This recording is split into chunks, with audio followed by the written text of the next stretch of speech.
Good evening, everybody, and welcome to the Forsaken Council episode 38. And no, your eyes do not deceive you. This isn't an angel. This is actually the glorious face of Liam99.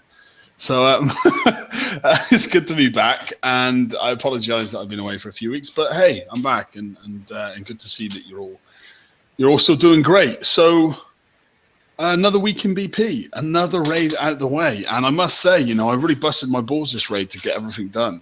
It was a really good raid, wasn't it, Mark? But but I wanted to say thanks to everyone for the continued support of the page and the show. It's been going absolutely great in my absence, and a huge thank you to Mark and Ren and Brian and all the guys. I mean, all of the admin team. You all do such a sensational job of running the show, so thank you for that. Okay, before I babble too much, because you're probably not used to that, Mark, would you like to roll into the slides? Yeah, but of course. Okay, so we need to present to everybody, if you wouldn't mind, if that's not done already. Of course, I will. We can spot the difference even on the slides, because Andrew's done some slight updates. Although there are only template tweaks, but there we go. It is a little bit different than what it was before. Anyway, so here we go. TFC Live episode. It's actually 38, not 37. So there you go. There's my first error straight away. So it's 15th of November 2016 anyway. So what's in tonight's little slide pack? So, and it is quite a small slide pack. However, this release includes, and as you can see there, the post-raid roundup, okay, which is a discussion point, and then obviously the new Forsaken mission prizes, we'll discuss those, the VXP weekend, this weekend, bug fixes and tuning, and then some bugs that were obviously brought into the game, unfortunately, during the update for this week's this week's game update, post the raid. So that's us. So, here we go. You're talking about the big bug introduction update. The big bug, yeah, introduction update. So let's introduce some bugs, shall we? But there we go. So there we go. So I just thought I'd slap some pictures up there, just because otherwise it's going to be a title and nothing else. So, hello, George. He's back. Hello, mate. How you doing? Okay, George, put you on the spot, mate. I like doing this. Okay, so post-raid roundup and go. Thanks, Mark. I appreciate that. Post-raid update. It was fun. It was easy. If y'all watched some of the videos and had a Hellwraith, at least one Hellwraith, you could have gotten a whole lot of mess of points for really cheap once you got it down, once you got the driving down.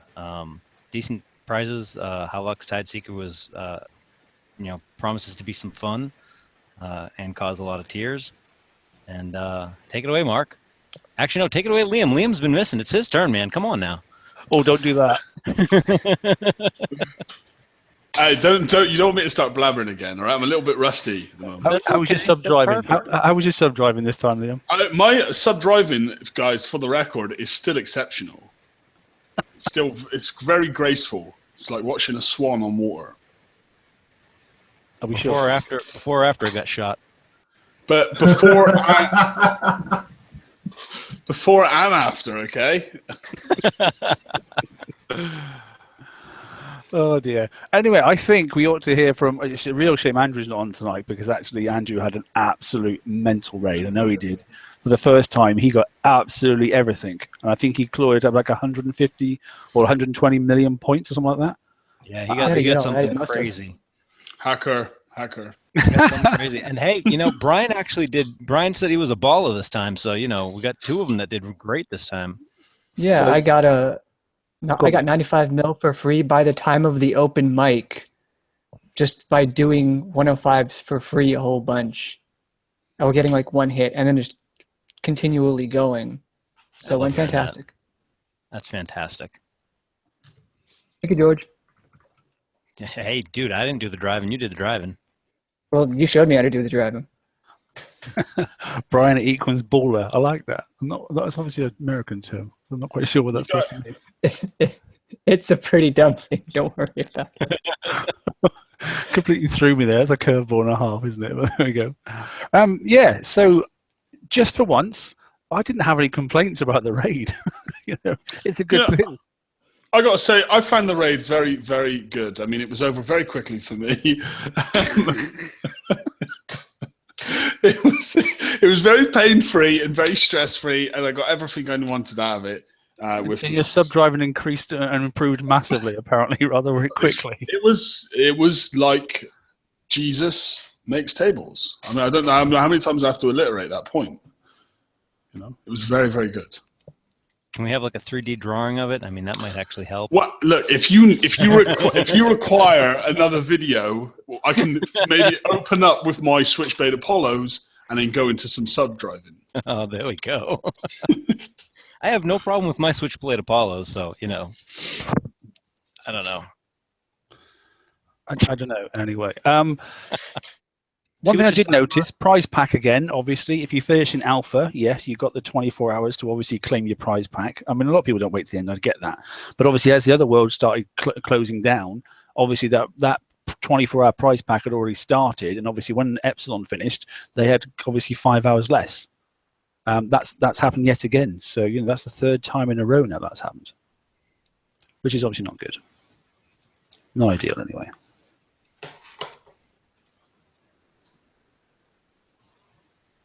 We've gone quiet.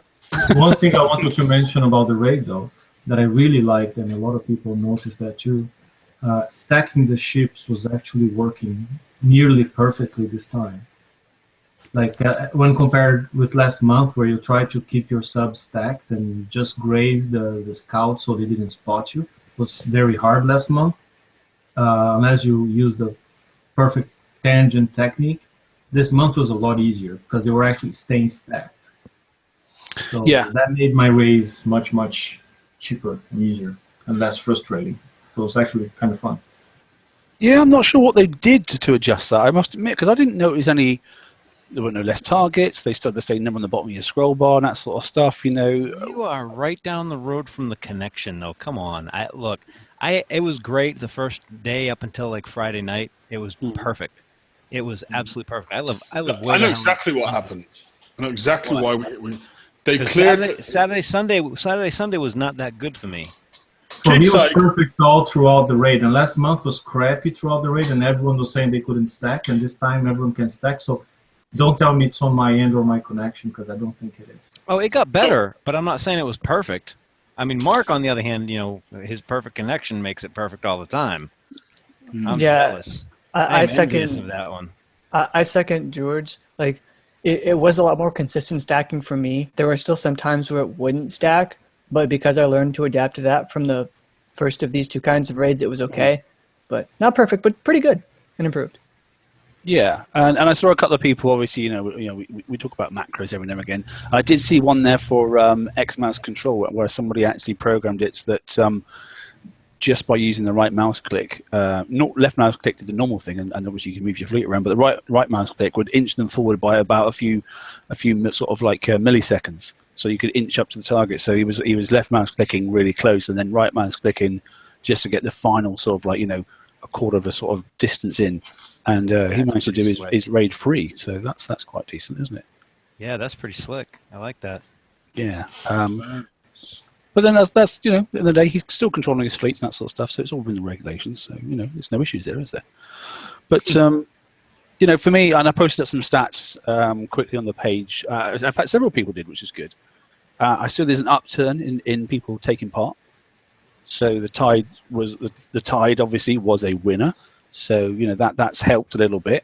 It hasn't brought everybody back. I get that, but ultimately I think a lot of people didn't have them, or enough of them built, with the right amount of right amount of rank on them as well. Right. But I think obviously in readiness for next month, I think we should see a marked increase. I think it's the whole raid. B, it lasts the whole week as well, so they've got a bit more time. And obviously they've got more time to A, build them, and B, rank them as well on top of that. So it should be pretty good, I think, to be honest. It bodes to be quite a decent Christmas raid for many people. And as long as the targets don't get messed up and they stay the same, they shouldn't have to spend a great deal either. Yeah, I mean, I think the Tide Seeker was a great boon to people who did not like driving subs. I think it was a good solution by Kixie for it. I think it's a great. I mean, I haven't built mine yet, but looking at the hull itself, I think it's a great, fun little hull around. Anyway, I mean, it seems very enjoyable to drive, much more enjoyable than the subs. That's great as an FM tank too, Liam. You got to try that. I seen a video. Yeah, I seen a video, and I thought it was very, very interesting. I even heard from someone else that they'd used the whole fleet. I think they'd used the whole fleet to do a 109. Well, I must admit, somebody this week has just completed their alliance points using a set. Mm-hmm. Really? You know? Yes. Yeah, I haven't gotten that far. I've only done the tank. They're much more versatile than they look. That's for sure. I wouldn't say a top-end base, but they definitely went through what they normally go through and take quite a bit of damage on the normal fleet. And actually they went through and absolutely caused a bit of carnage and actually went on and killed far more bases this week than what they normally do in a month. Mm-hmm. So I think it was a hole the game needed. Certainly at the time we're in as well. It's probably, you could say, one of the better holes we've seen in a couple of months. Mm. So. And what do we think about the flagship? Let's talk about that. I've seen quite a few of them out there already. People are very keen to get them out on the sea.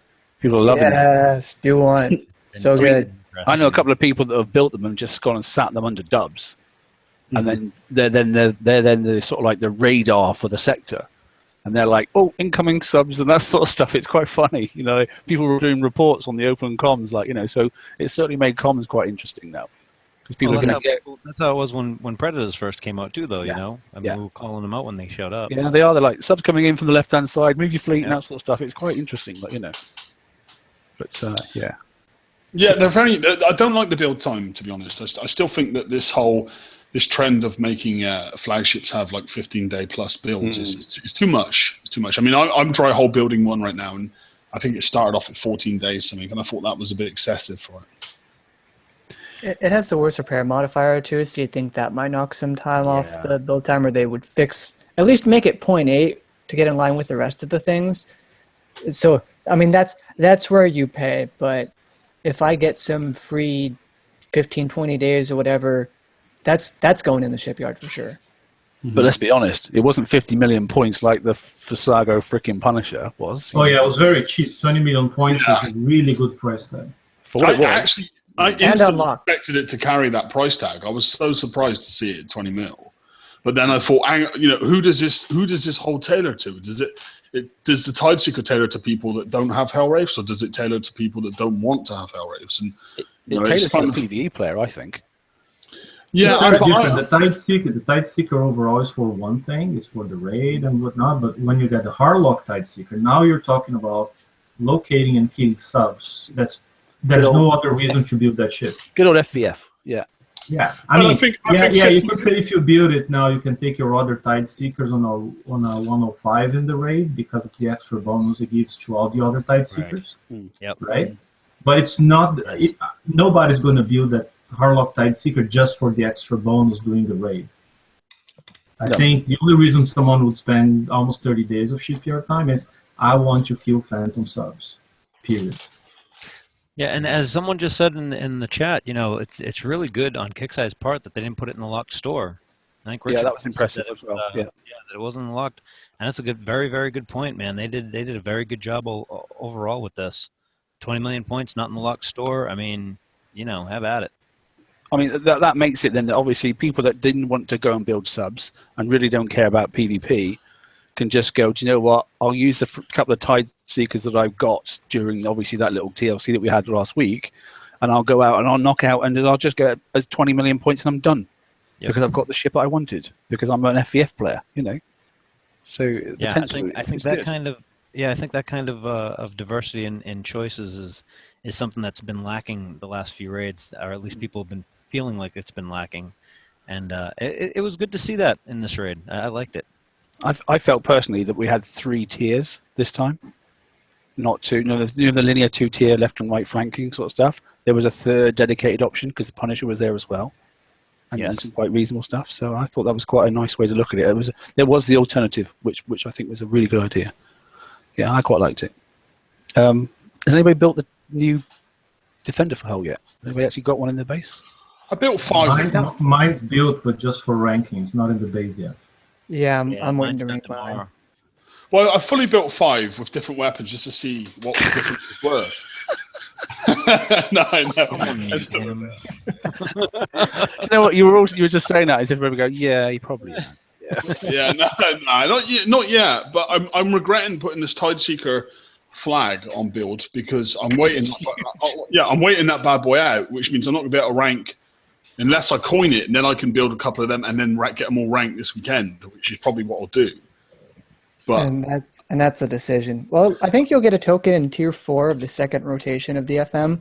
Yeah. So there's your this help. week already, yes. But how much is the Curiosity? Because I haven't looked. What's the build time on the new guard Bear Hull? So less than 4 days. It's like 2 it's days good. and a half. It's Yeah, good. a little over 3. About the same as the other one. That's okay. Then.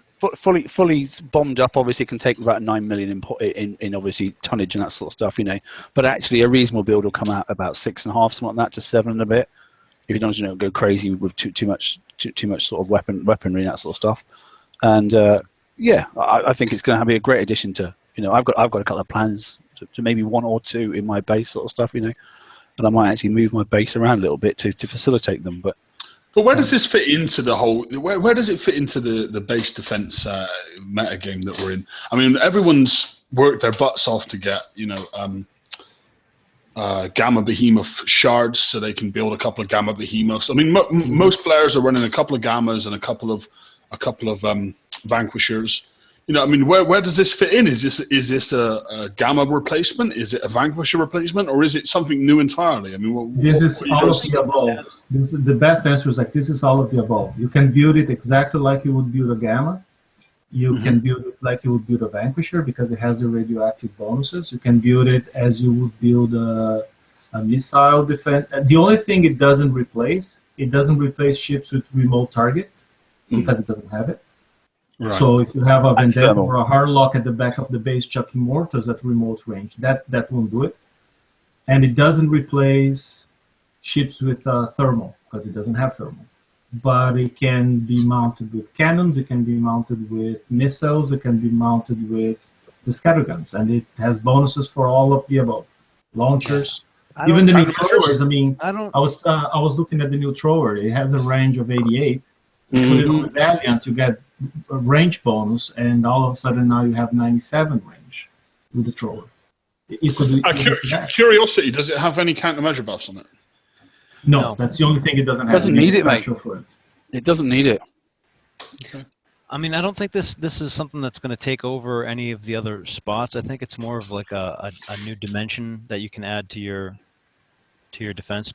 You know what I mean? Because it does have some shortcomings, but it also is a good way to supplement and shore up some of the areas that you might want in your base.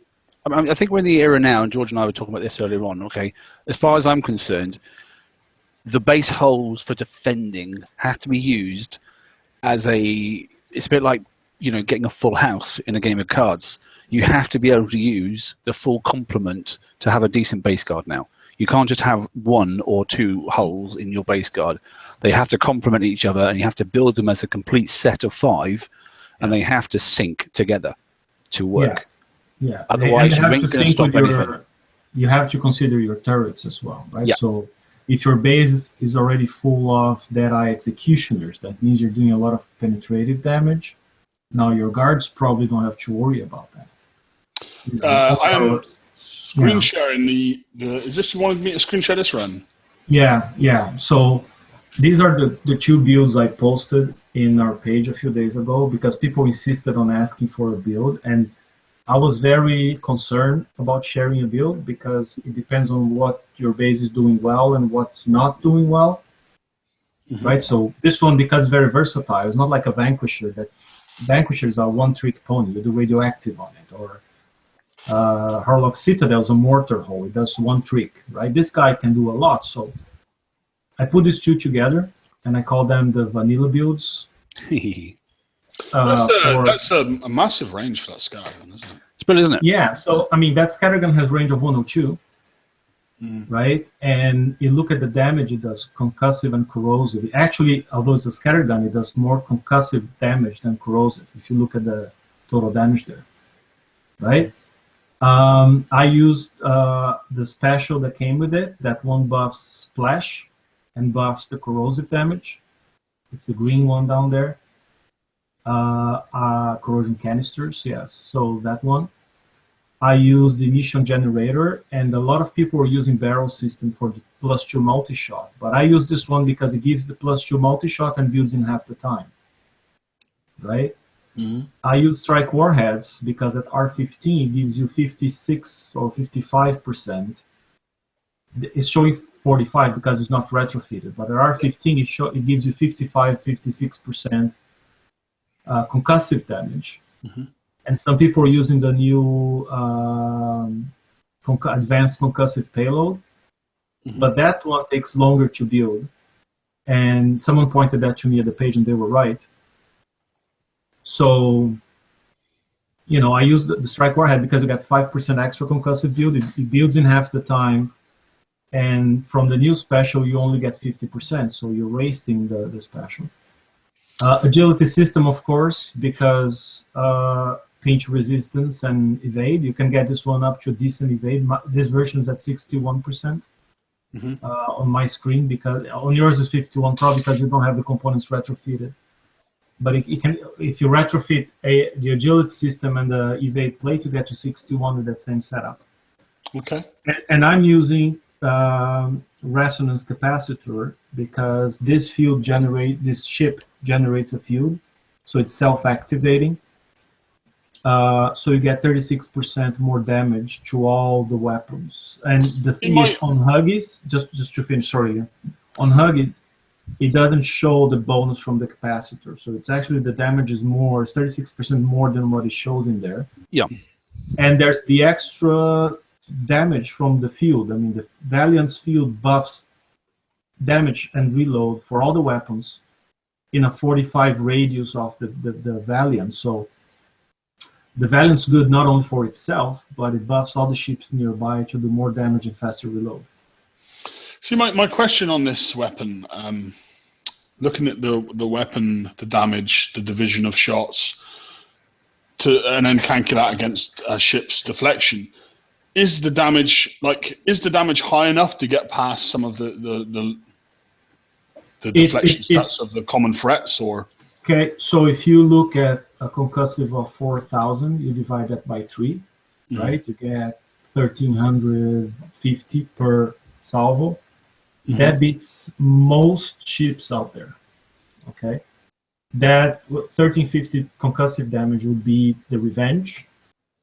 Would not be the Revenge of the Harlock. It beats the Vendetta before, and it beats the Vendetta after you consider the extra damage you're getting from the field and the capacitor. Okay, it beats the Fury and the Spike. The only hull that can win against that setup is the Retribution. Okay. See, so I guess in a sense, like this whole, in that respect, you could almost say that it's like a. Now, it fits into that rock paper scissors element of base defense as well, doesn't it? Yeah. Now, before we move to the second one, just go back to the first one. So I just did a mix there of 2 shockwave plates and 2 evade. Some people will see a benefit going all evade or all shockwave. That's, again, personal tailoring, right? But I think for the scattergun setup, these are the 5 best specials you could select. That's my take on it. Okay. The second build that you're clicking on, that's a ballistic build. That's like if you don't have a Gamma and you want a cannon hull with the same range as the Gamma, that's the build. And you said that this ship creates a tactic like an aura field, and that's why you're running this special. So you could potentially be sitting ships next to this, also running this special, picking up off that aura field as well. Is it just a point worth mentioning too? Yeah, exactly. And I'll think about it. I think that the aura gives 25 or 30% more damage. I think, I don't remember. And then you get 36 from this, so you're getting total like 70% more damage overall. Well, if you're gonna park it next to Harlock Citadel, it'll give you another 20%. Plus, if you have the cap, you'll get another 35. And I think with the 200%, if the 200% is accurate, because I still am not sure if it's 100 or 200% damage, but if the 200% is damage, that brings up each shell to I think just over 20 grand. Yeah, and I'm using that special that gives 35% ballistic damage, right? That's the cap, yeah. That's what I got. Okay. The bottom right special, the armor piercing shell. Yep. George, is that the one you're talking about? Oh no, I'm talking about on the Halak Citadel. Oh, okay. No. I'm saying, Breach okay, shell. I understand. I'm just saying on the Valiant alone, think about it. If the field gives you extra damage, Yep. then you add the capacitor and you get extra 35 damage. Then you add armor piercing shell and you get another 35% damage. So you add it all up, you're almost doubling the damage you get from those ships. So you see, I put the crossbow, could be the arbalest, okay? Mm-hmm. People should tailor that to whatever they want, but I just put 6 crossbow 3 because they're lighter. Mm-hmm. And you look at their ship damage. Then can you hover over one of the crossbows, please? Yep. Yeah. So you see, it's 1720. You're gonna get twice as much. You're gonna get like close to 4,000, if not more than 4,000 damage there. Mm-hmm. Especially if you retrofit those. So it's a very high damage in a single punch. Mm-hmm. And if the attacker comes in with the ship stacked, it penetrates multiple ships. So that's a little bit of a monster right there. Yeah, definitely. Okay. And the D33DRs are just there to slow down blitzers. They're not there for their nominal damage. It's just to slow down. Mm-hmm. And you got 100. Range there's 100, right? On arbalests or 98 with the crossbows. So. Okay. That's some good example builds there, and perhaps some direction for people to look at and think about going in. Shall I stop sharing there, guys? We good with that? Yeah. Let me see. Do you guys agree with that It's a build? very versatile hull. I mean, I don't know if we can actually, just express that enough. I mean, it's a very exceptionally versatile hull, which is why I said it just adds another dimension to the entire base defense. Yeah, true. I think unlike the Valiant, that's again a one-trick pony, right? It's this guy, you can build 2 or 3 of it, the same Valiant, but in completely different setups, and will be highly effective. The only weakness that you gotta look for is you need at least 2 ships in your guard with a long-range thermal. Yep. Or otherwise, it can easily be sucked. Ghost crawlers. Yeah. Where's Mark? Mark's He gone. dropped somewhere. I'm not sure what happened. He's gone, man. He's ran for the hills. Nah, just kidding. I'm sure Mark will be back. Well, in the meantime, we are running without slides. So, is there anything else anyone wants to talk about other than why my hair is in gel tonight? Which slide were we on? Do you remember? We were on the sort of post-raid discussion. Okay, so I'm going to share the slide Yeah, I right was here. I'm trying to find the slides. I can't find them right now. I don't have the latest version, but I have them. Where's my... Maybe Mark went to edit in that comparison, Ren, the photo you So sent. can you see the slides now? Yes, yeah. Come on. Okay. So slide back, false raid roundup. That's where we were, right? Okay, so yeah, let's go into the new Forsaken mission prizes. That's the next slide, guys. So as we've seen on the forum today, we had some new content drop, and some of it's quite exciting. On screen here is actually the new thrower, and that's right. It's all on you, Liam. This is all your fault. Look, I'm You not asked lying. This, you got it. This is it. I blame you. I simply made a small suggestion. Right. Yeah. Uh-huh. It wasn't like I said this has to come. It was more of an idea. But still, here we are. So we have the let me pronounce this right. The Tephra thrower. No? That's a tongue twister. Tephra thrower. Right. Well, we'll just go say with that. go with that. Tephra thrower. Tefra thrower.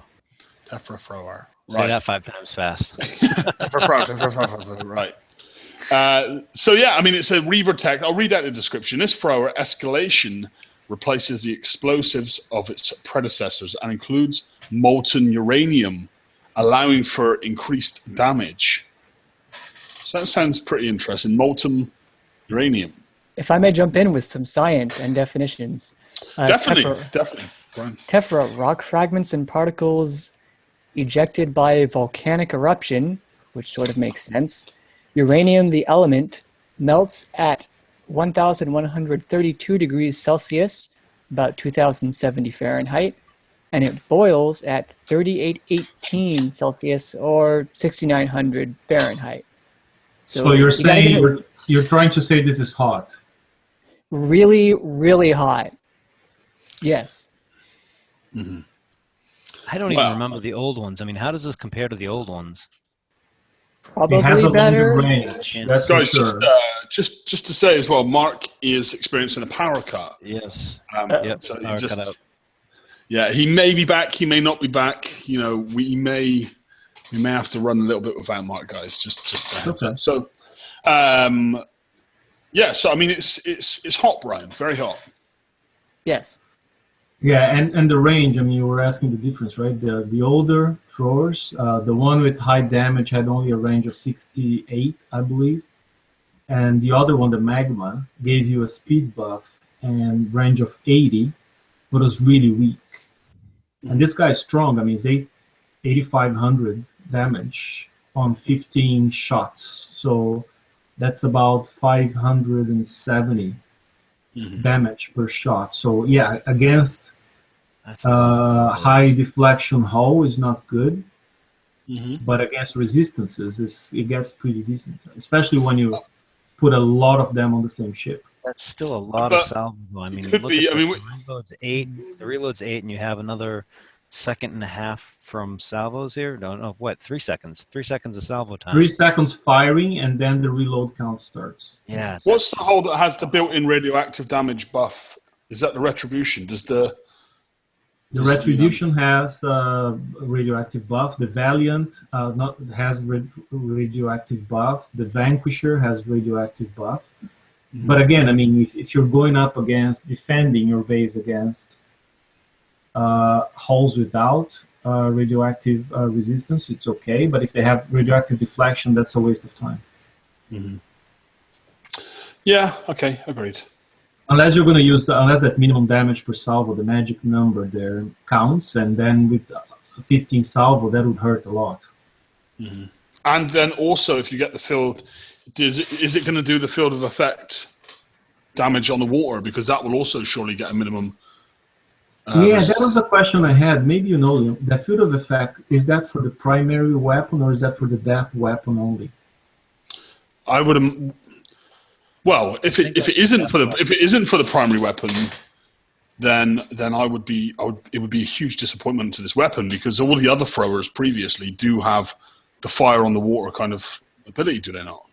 Okay, because if it's for the primary weapon, then I can see, you know, if you have a fleet of those and you have, I don't know, 30 of these weapons firing at the same time, you get the 200 damage per second times 30, 6,000 damage per second. Then it's interesting. Yeah, Hey, sorry guys, I'm back. have you not been paying your electricity bill? How bizarre was that? That was weird. So I got a bit of a power cut there, but I'm back. We're good. What slide would you want to go to now? Well, Ren managed to pull some up, so we were just we were just talking into the first. If you have the latest version, Mark, it's better you share, because I do with your little addition that you wanted. I put that in as well. Okay, so I'll stop sharing and you start sharing. Okay. I've now highlighted Mark. Okay, so we're on the thrower, Mark. Yeah. Okay, there we go. Okay, we're on. So how do you feel about the thrower, Mark? I guess. Do you know if it does bring some thrower ships back in? It'd be interesting. But at the end of the day, it's got an interesting thing there. I like the field effect concept, which it gives then a resonance trigger to everything with a 22 range. Doesn't matter in what state as well, which is quite interesting. It affects building ships and turrets, which is on a turret.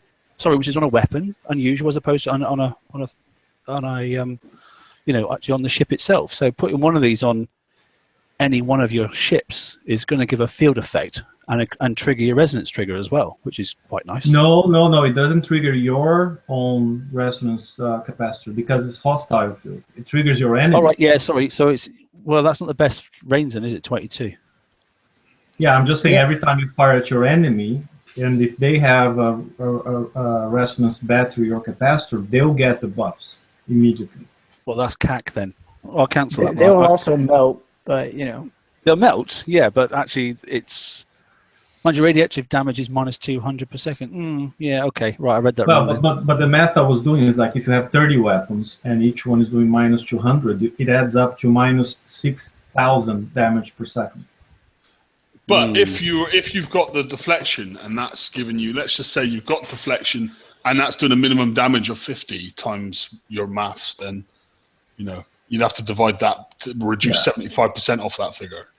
And unfortunately, in PvP, most of the hulls have very high radioactive deflection. I mean, the Fury has 9,000, the Vendetta has 9,000, the Spike has 100,000, the Retribution at maximum Bloodthirst has 2,250. So it's like right now the game in PvP doesn't favor radioactive weapons much, other than the minimum damage. So if you have a lot of salvos going on, that's gonna hurt because it's a lot of hits, not because the damage is high.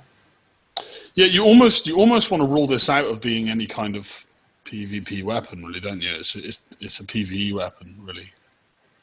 The way I see, I mean, I might be wrong again because of the unknown minimum damage, so we'll have to test to know. But the stats on the weapon versus the stats on the other PvP ships, it should be crap. It could be the key weapon that you need for the next raid cycle when you have 10,000 little drones coming at you. Just a heads up. When they get within 22, no, that's fair. Drones? I mean, drones? What? Drones? No, it was a complete joke. Yeah. I was joking. Really? To be fair, not right now. yeah. Thanks, A lot Liam. of the radioactive type ships are also classified as siege. I know that there isn't a thrower hull out there right now. If you've picked up your Hellhounds or Hellblazers or whatever those ones are. You want to stay away Still from have them. Their repair time is still ridiculous. They didn't cut those? No. I know they cut a lot of them, but not all. Oh, No, not those. And the build times weren't cut either. So like a Hellhound, I think a Hellhound was like 24 days. Put it this way, if you can get the weapon, because I always get the weapons because you never know what's coming around the corner. It's not optional, right? If you do FM, you're going to get the weapon. You just plow through it, yeah. Yeah, there ain't no I mean, you're getting it. I mean, I love the idea of throwers back when they were introduced. It was really cool to see, I think, for a lot of us, just, oh no, it's spitting fire and it spreads as the salvo increases. That's why the splash is 6 to 20 or whatever it is. The splash increases, so even if your ships are kind of close together, they're not all hit initially. They might be hit, a little later on, and so that's a little terrifying. But unfortunately, throws on our side never seemed to work that well. They had low damage, very high salvo, so you had to wait a long time for that. A pretty high reload time. They just never really worked. I agree. Even though it's a thrower. Yeah, even though it's a thrower, I guess we could say it's a bit of a tosser.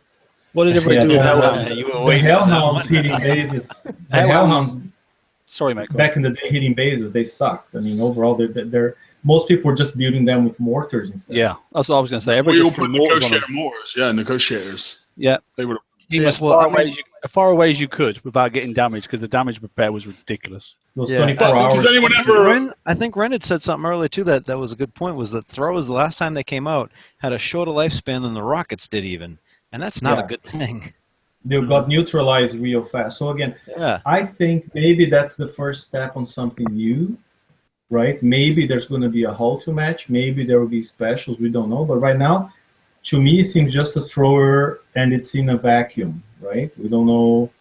But, leave it there. But I don't see, other than if you want to put that on a defender, like the Valiant, I don't see that. Because in the Valiant, again, it gets 97 range. It gets interesting. But that's it. Well, right now, I would say that we can't really see a use for it. But knowing Kixie, they've probably got something up their sleeve. So if anyone can get it, I would say get it. Because it probably... Although we can't see use for it now, it'll probably be a key bloody thing in a month or so. We're still waiting to see what the V Punisher was for, right? If it's not, it's just a blocker to get in more tokens. Yeah, possibly. Yeah, and you're right. The V Punisher is still in a vacuum as well. We still don't know why should anyone ever build that. Well, I built it, but it still sounds. Yeah, let's move on. Yeah, a bit like my man and war. We won't go there. Right, so here we go. So here's the new Mayhem torpedo. Okay, doesn't even look like a torpedo. It looks like a cannon, but anyway, it's a torpedo. So there we go. Yeah. So, adapting recent Reaver advances in torpedo technology, Forsaken engineers have created a faster firing weapon that features a larger splash range, 14. Okay. Bloody annoying that this is in the FM when a lot of people probably spent $6 million and get on sticks. You know, I know it's just like Not the fire twister. Sorry, the fire Something- twister. Because The first thing that came to my mind when I saw this was the Tide Seeker. yeah, But here's my comment on what you just said, Mark. People who are up to date on Tier 5 already got the Tide Seeker in August or September at the most. People who are getting the Tide Seeker, not the Tide Seeker, the Fire Twister. Sorry, people who are getting the Fire Twister just now probably are not the people who are all caught up on Tier 5. That's a good point. For me, right, the key element difference on this torpedo that makes it stand out is maybe significant is the splash. I mean, 14 splash with the Reaver torpedo, there was never really a need to increase that splash because it only sat at 6. So even if you increased it, you could get it up to 9. But with this torpedo, it sits at 14. So if we increase it with a 50% splash upgrade, you could bring that up to 21, which is significant to one land tile. That's a fucking big splash. You've got 120 How there. fast it is. We have no idea how fast the projectile speed on this is. Yeah, That might We be don't. the offset of why the splash is so high. Yeah. but notice it's also giving you concussive defense per torpedo at 3%. Yes. Which when you're already at 90 something, it's going to be 0.0 something for each one. Okay, so don't get too excited there. But we all know that when you're up there, You could drop an armor. You could drop a plate armor or something. True. Oh, I still wouldn't, but you can put like 10 of these on, but it's also lighter than the Fire Twister. which is in red there, by the way. That's the fire twister stance. Fire Twister over on the side for comparison. I think might even be lighter than the Charon. I think they released this at a poor time because we've already had Charon in Tier 4 for a while, and the Fire Twister and the Charon have been offered in the previous 3 raids. So you already have torpedoes on your ships, and you're not going to spend the whole...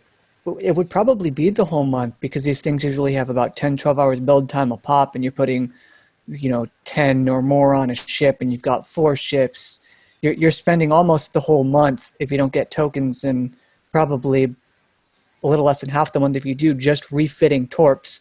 And that's probably not worth it for the potentially minimal gain that you would have. I don't think these are for the Hellwraiths. I really don't think these are for the Hellwraiths. I think these are for the Tide Seekers. Look at the visible range there, 40. That's not good. Well, I actually think if your Hellwraiths are only there to do the Reavers, it actually is for the Hellwraiths, because now you can go on a 105 and those 3 ships group together. You fire at 1, you kill all 3. Exactly. Yeah, You could even bring the splash hard and 50% with the right build. You could Exactly. That's what I think. drive. If you're only going to use your Hellwraiths to do raid, that's actually an improvement. The other thing you look at in a 12, forget about any reload bonuses, okay? But for every 12 seconds, the Fire Twister will fire twice. I mean, in 12 seconds, actually 3 times. But anyways, for every 2 rounds, you get two rounds from the Fire Twister, so that's 2,800. And in the same amount of time, you're going to get 3 rounds from the Mayhem, which is how much? 3,400? Almost Versus 36. Almost 36 versus 2,800. It's not only bigger splash, but over time you're going to get a lot more damage from the new torque. I was going to bring that point up secondly as well. The DPS is going to be higher with the lower reload as well. Exactly. So I actually thought about that, and you look at the special abilities on the Fire Twister, you see I've got the half chance of critical damage when they're at low health. But you normally kill a ship in a couple of volleys anyway, so how relevant does that? Yeah, and that's part of the problem. If they're low enough for the crit chance, the Fire Twister's better. If not, this is better. So this is almost always better because it's just like you've said, you're killing them in one volley. You're probably going to get 3 ships down by firing at 1. Yeah. So here's an idea. If you get to fire, sorry, Brian, but if you get to fire 2 rounds from the new torque, at one of the darker ships there, that don't have the thermal, not the scouts, but the ones following behind. With that much splash, you can actually kill the scouts without ever having to get the scouting range. Yeah, so you have a much larger, effective, safer range. Yeah. Right. Mm-hmm. So For me, the splash is going to be so much more key than the DPS on that one. Exactly. The splash is the deal maker here. The catch is it worth your shipyard time to refit Hellwraiths if you already got them built? You know what I mean? Not for me. Probably not now. Not for me. It depends on what Kixie does next month, and we not don't just know before the last raid cycle as well. Yeah, but I was going to say, remember last raid cycle? It was all stable, and then last month in August, the elite targets became a lot harder when it was a whole store raid.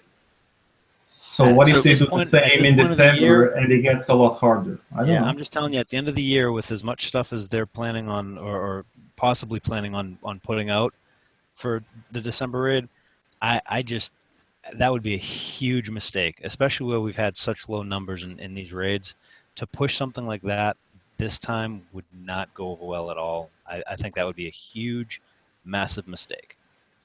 Okay, well, what we need to check, and we haven't done, is the build time. We haven't confirmed that. Yeah, we don't know the build time, and we don't know someone already mentioned, we don't know the projectile speed. If it's a slow moving torp, then it makes... Well, build time should be in the game. Build time should be in the game now. Should be blanked out, shouldn't it? Because obviously the updates happen, so you should be able to see it as a blanked out torp. So I don't know if Brian's on the game or somebody's on the game there. Maybe they could look at that. I can't because I'm on PowerPoint. But anyway, the projectile speed can be helped by the innate bonuses from the Hellwraith and the Tideseeker, so that should be fine. Ew. Yeah. Okay, the next one then. Some crazy bulkhead looking thing there. Looks like a dodgy mask gone wrong, doesn't it? It's the junior bulkhead. Yeah, but it's bloody heavy, isn't it? You know. No, the strips of metal look like a hand kind of curling around, and it's like mine. A Megatron thing. The bulkhead was 991 tons. This is 2/3 of that. Oh, hey. And about 2/3 the armor. So in my mind, it's pretty linear. But an hour repair, and at the moment there's no reduction on that repair. So unless this one comes in the same retrofit lab category of the bulkhead. I don't know. Honestly, I see it as an option, but not an option that maybe we can see a place for right now. But it's just an option. It's an option, isn't it? And that's why it's tier 4, probably. It's just raw stats, isn't it? It's just raw tonnage. That's all it is. And a lot of ships don't take the benefit of that. If you've got 100,000 points already as a flat rate, there's a waste of time putting this on. But if you've got some of the older ships that obviously have got really shitty, armor and displacement, then this will do fairly well. But yeah, it's a tier 4 item, so stocking filler. Just don't ever use it on Conquerors, because we have the war plating that has better armor and lower repair time. So but it's for Conqueror only. Brian, I used to have one of the bigger bulwarks on my Punisher tank before I refitted it for proper resistances, and then I made it to the M and X plates, basically. I can't see a use for this. If you just need the raw armor points, okay. But even if you have something like the Coaxial Firestorm, you could probably spare a weapon slot or two and get almost the same effective armor points for a lot cheaper repair duration. You're losing a bit of weapons, but that's going to be worth it. 7 hours. Okay, so taking off. It's about 8 hours for that new Mayhem torpedo to build. Yeah, that's without officer and without, obviously, R&D, isn't it? That's faster than the other guys. Yeah, that's amazing. About 11 hours for the thrower. Yeah, and the switch out is not good then, is it? Or that's quite a long time for one torp switch out. Anyway, okay, so we'll crack on. So there we go. If you want it, put it on. That's the Reaver bulk adjustment, basically 57 minutes standard repair time, plus any R&D. Taking off any R&D that you might have in an officer as well. So not too bad.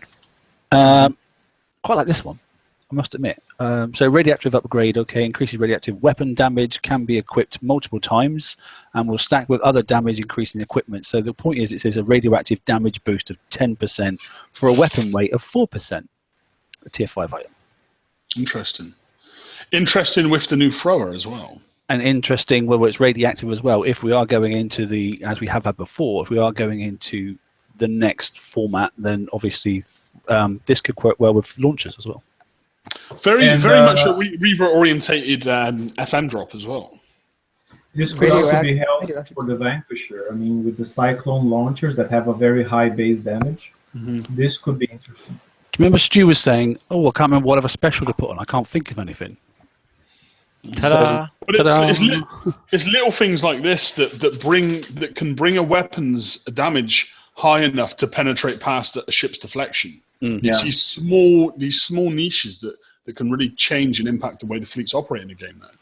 I just think the 4% weapon increase for a 10% output, I think that's a really good exchange. I think that's a good, it's another niche market item, yes. And like you say, it can just trigger somebody to just get over that limit quite nicely.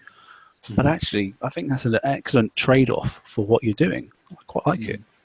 And because this is an upgrade type special, it can be added multiple times. Remember that. Yeah, it's like great.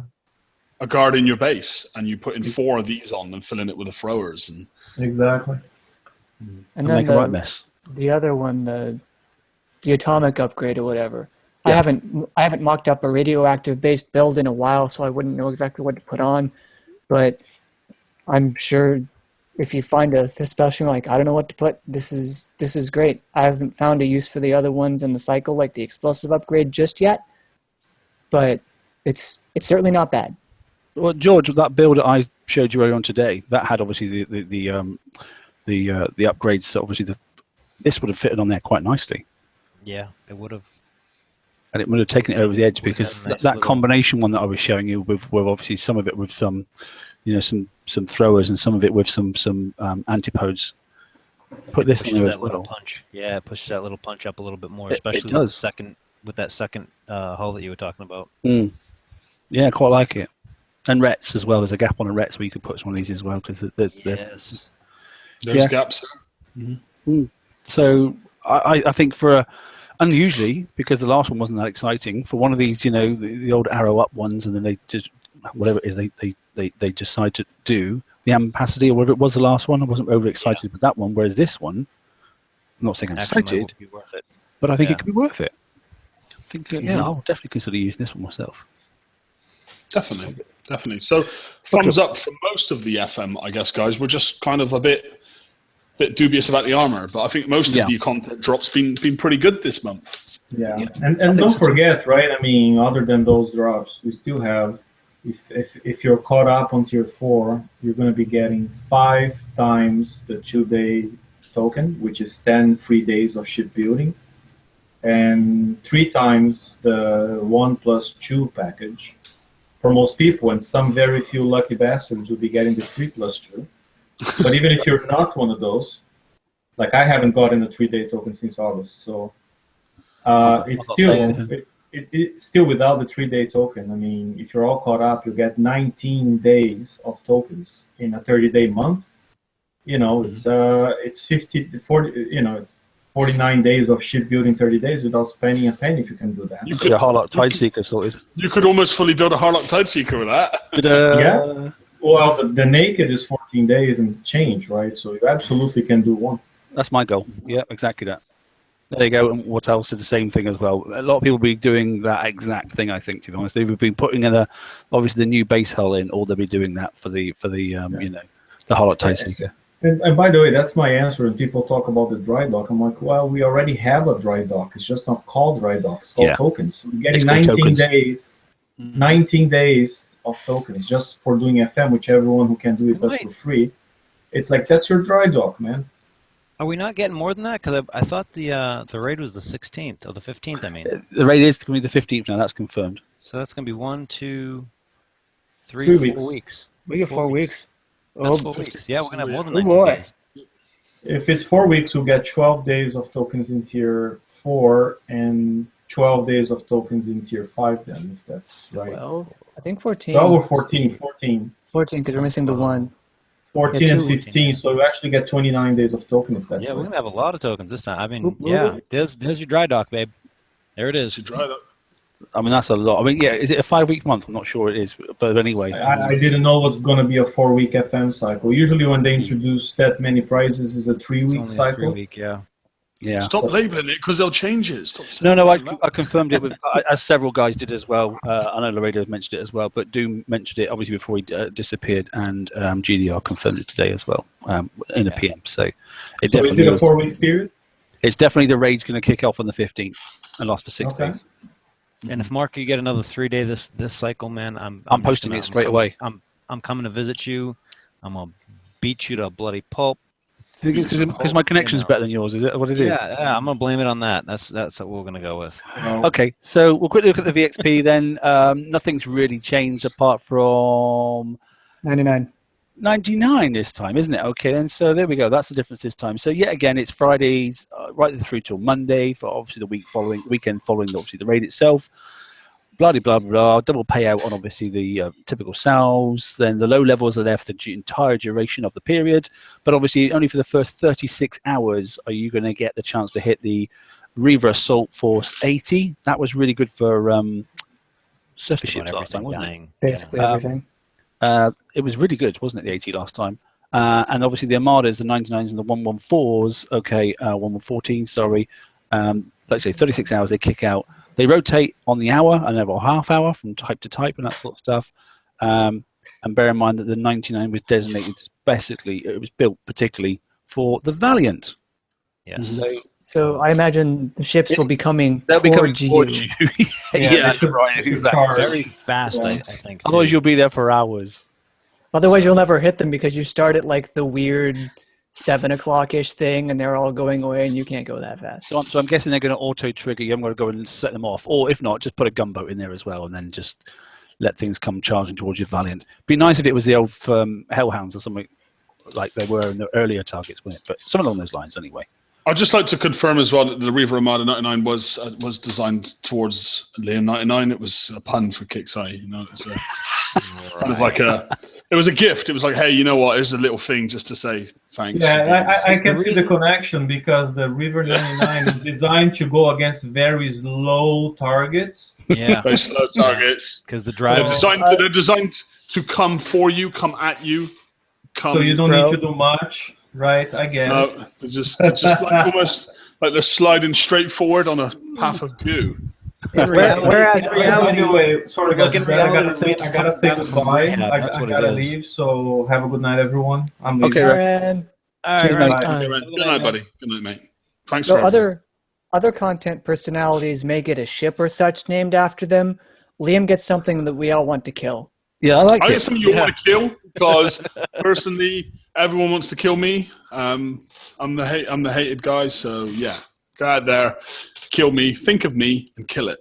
Okay. Right, good. We're on. Excellent. So we like that. That's good fun. So there we go. That's VXP weekend. So just bear that in mind. Like I say, I'll post up the PowerPoint slides as soon as we finish in a few moments. And then last thing, then bug fixes and tuning. Brian, take it away. This is your little sector. You love it. Right. Come on, Brian.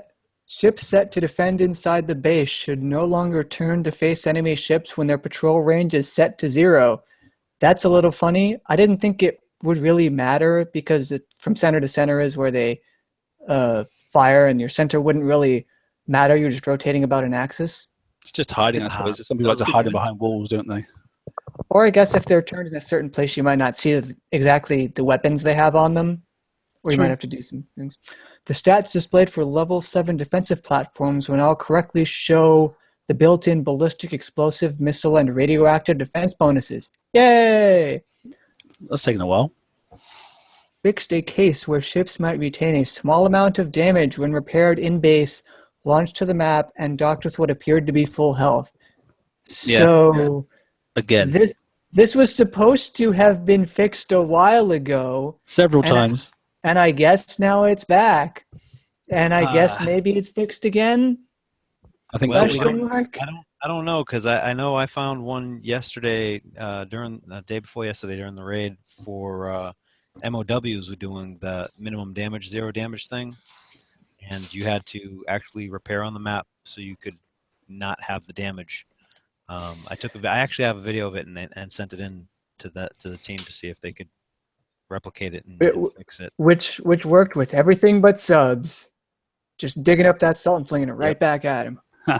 Fixed an issue where the range bonuses built into the Valiant tool for concussive and penetrative weapons we're not properly updating the display of the hull's weapons range in base view.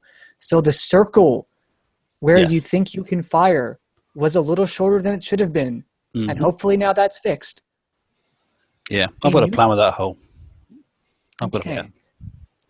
A new bug exists where players cannot collect cargo from open salvages. The Kixie team has bugged the issue and are currently investigating. I recently, like 15 minutes ago, refreshed the thread on that issue, and it says that issue is resolved as of the start time of this show.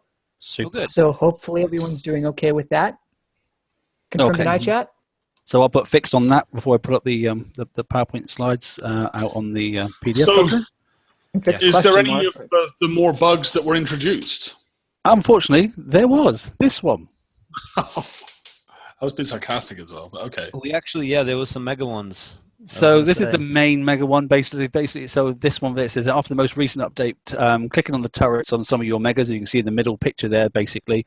It basically just gave you the more info option. You couldn't actually do anything with your mega hull turret system. You couldn't upgrade it. You couldn't adjust it. You couldn't do anything at all. It just, I didn't know which one you clicked on. It just said more options. Anyway, so in addition to that, also, unfortunately, when you went onto the map as well, it showed that your mega hull was damaged as well. It wasn't. It was just showing it as damaged. So you weren't really quite sure what was going on.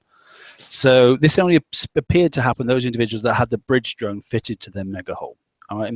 A release note then I saw from Doom basically kicked out. Then a script was run basically. The mega ship, as it says there, it's fixed now, but it will still show that it's got a bit of health missing on the world map. And basically, when you basically go and have a fight and then fix it again, it will sort itself out. You know, and it will show again. But people that haven't logged in so far, when they log in now, they won't be noticing it. So if you haven't logged in since the game update, it's fixed and you won't notice a difference. But those people that have logged in will have to wait until they go and have a fight. They then, will fix their thing, and it will just go through that time cycle again, as things always do in the game, sort of stuff. So have you noticed any issues on your mega hull, Mark? I've noticed that there's no turrets on my mega hull. Right. That's it. Apart from one epoxy cannon. I actually am surprised. I didn't know if you had it built yet, so I was being sarcastic and it backfired.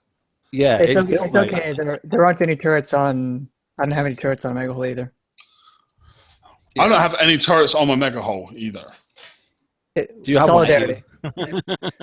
I do. Mine's all decked out. No, I have a full fleet of 5 max ranked. I coined them. So. Oh Lord. Hacker, those are flagship only. Well, guys, an interesting show. Lots to discuss and some great information. I love the way we covered the new base guard early on in the show. That was a great segment. Guys, so great week. Everyone looking forward to VXP weekend? Woohoo! Yes. Let's get them. Go VXP. Saturday's show will, of course, be open mic. We may have a lot of admins on, but I think we're trying to narrow that down to just a few of us now. I don't know. Yeah. Have you been following that trend? In there too, so it's been working sometimes and sometimes not. So. Yeah. Cool. Well, if anyone's watching and wants to have their say, thinks that I'm full of shit, which I am sometimes, then just come on the open mic and let's hear your opinion and your view, because we're always interested to hear different opinions and views from the community. Non-coiners are very, very, very welcome. Believe me. Hey! Yes, as is filthy, dirty coining guys like myself. No, just kidding. No, so again, great show, guys, and thanks for the support, everyone. We will see you Saturday, but in the meantime, have a great week in BP and have a great VXP weekend. All good. Take care and good night, guys. Thanks for coming out. Laters.